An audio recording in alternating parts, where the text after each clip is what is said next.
একটি আমল আছে যে আমলের বিনিময়ে আল্লাহ তাআলা ব্ল্যাঙ্ক চেক দিবেন। ব্ল্যাঙ্ক চেক তো বুঝি আমরা, ফিগার আপনি বসায় নিবেন, স্বাক্ষর উনি করে দিয়েছেন, অ্যাকাউন্টে টাকার অভাব নাই, তুমি ফিগার বসায় নাও। একটা আমলের বিনিময়ে শুধু কোরআনে আল্লাহ তাআলা বলেছেন আখিরাতে বান্দাকে আল্লাহ ব্ল্যাঙ্ক চেক দিবে। একটি আমল, অনলি একটি আমল। বলবো সেটা?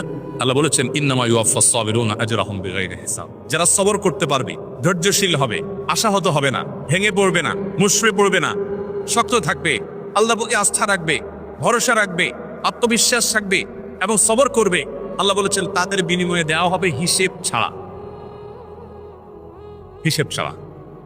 এই জন্য ভাই, আপনি যদি ইসলামে আসেন, আপনি যদি ইসলামটাকে বোঝার চেষ্টা করেন, আপনি যদি ইসলামটাকে মানার চেষ্টা করেন, তখন আপনার ক্যারিয়ারটাকে আপনি দারুণভাবে এনজয় করবেন। আপনার প্রমোশন হলো না, ক্যারিয়ারে আপনার প্রমোশন হলো না, আপনি খুব সৎ অফিসার কিন্তু প্রমোশন হলো না। বেঈমানের কাছে কোনো সান্ত্বনা আছে? যার আখিরাতের প্রতি বিশ্বাস নেই তার কাছে কোনো সান্ত্বনা আছে? আমি একজন সৎ মানুষ, বাট প্রমোশন হয়নি, মানে এর চেয়ে বড় ট্রাজেডি আর কি হতে পারে? আপনার কাছে তো এর চেয়ে কষ্টে কিছু, আপনি শেষ হয়ে যাবেন ভিতরে ভিতরে পুরে পুরে। তার কোনো সান্ত্বনা আছে? ইমানদারের সান্ত্বনা আছে না নাই? আছে না নাই?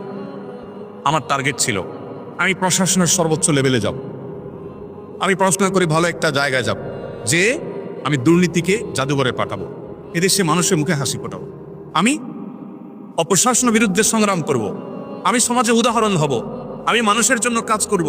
এটা জীবনের সার্থকতা। ভোগবাদ এটা জীবনের সার্থকতা না? ভোগ করে সুখে থাকা এটা তো গরু ছাগলও পারে, পশু পাখিও পারে। ভোগবাদের বিপরীতে দাঁড়িয়ে ত্যাগের মধ্য দিয়ে মানুষের মুখে হাসি ফুটানো এবং তার বিনিময়ে আবার আল্লাহর কাছ থেকে রিওয়ার্ড আসা, এটা তো আমার জীবনে অনেক বড় একটা টার্গেট। এই টার্গেট যদি আমি ফুলফিল নাও করতে পারি, আমার প্রমোশনই হলো না, চাকরিটাই হলো না, জায়গা মধ্যে যেতেই পারলাম না, ইমানদারের সান্ত্বনার জায়গা হলো নবীজি বলেছেন মান হাম্মা বিহাসানাতিন ফালাম ইয়ামালহা। কেউ যদি কোনো ভালো কাজ করবার সংকল্প করে কিন্তু করতে না পারে, আল্লাহ তাআলা তাকে ওই কাজটা করার যেহেতু ইচ্ছার কোনো ত্রুটি ছিল না, কিন্তু সে পারে নাই, তার প্রমোশন হয় নাই, তার চাকরিটা হয় নাই, বেটে বলে হয় নাই, তার স্বপ্ন ছিল, তার ইচ্ছা ছিল, ইচ্ছাতে কোনো খাদ ছিল না, সে সঠিক সিদ্ধান্ত গ্রহণ করেছে বাট হয়ে ওঠেনি। নবীজি বলেছেন কুতিবাত লাহু হাসানা।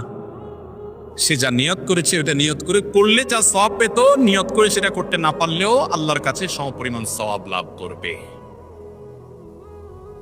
আপনি যদি মুসলিম হন, আপনার জীবনে প্রমোশন না হলে, চাকরি না হলে আপনি সান্ত্বনা খুঁজে পাবেন। চাকরি হয় না তাতে কি সব এক চুলো কম হবে না, আল্লাহ আমাকে পাই করে দিবেন ঘোষণা দেওয়া আছে, কারণ আমার ইচ্ছা কোনো ত্রুটি ছিল না।